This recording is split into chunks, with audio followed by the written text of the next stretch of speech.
Yeah, it's been kind of a hectic sort of month. So I've been like spending a lot of time like doing a whole lot of nothing. It was in practice actually, just doing the regular thing. Went over the launch box. I knew where I was. I realized that I was going too far, and then ended up just landing flat, but just sent me back like, and kind of just gave me that whole whiplash effect and Ooh. cracked my head on the old concrete. Never lost consciousness or anything like that, but I knocked myself pretty good. Next day I woke up like, okay, something's wrong here. I was just totally out of it. And then like once it got to nighttime, I wasn't able to like open the doors, like look at light or just anything. And then it came down to like 2-3 o'clock in the morning or something like that. And I was like, all right, it's about time. Like I call myself an ambulance here. So then I got there.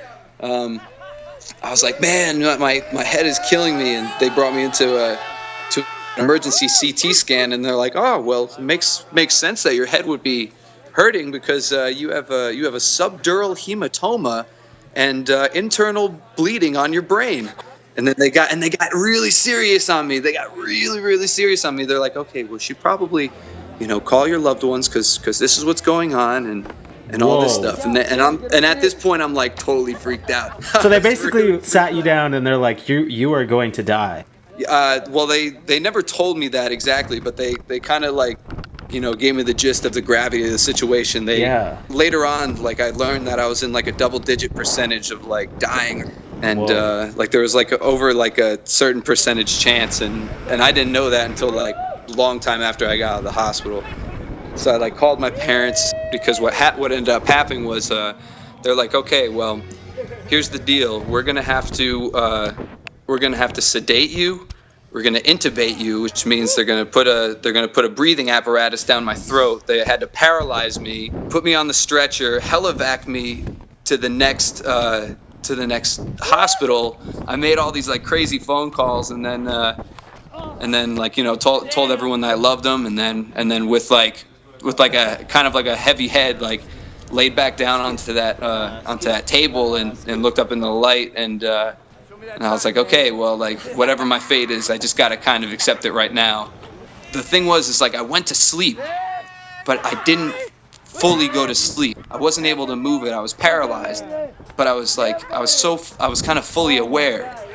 And I wake up in the hospital, and I'm like, oh man, I can see, like, I'm alive. I felt like I just like got reincarnated or something like that, my parents like eventually got there, and I don't remember saying this to my mom. I guess I was like on so many drugs, but apparently the first thing I said to her was, I know what you're thinking, and this is not gonna stop me from rollerblading. So that was and they didn't say I couldn't ever skate again, but it's something I gotta kind of ease back into and take the appropriate precautions from now on, because I'm inevitably gonna have a dark spot on my brain for the rest of my life. Oh my fucking god. Can you fucking believe that shit? Holy shit, Dave.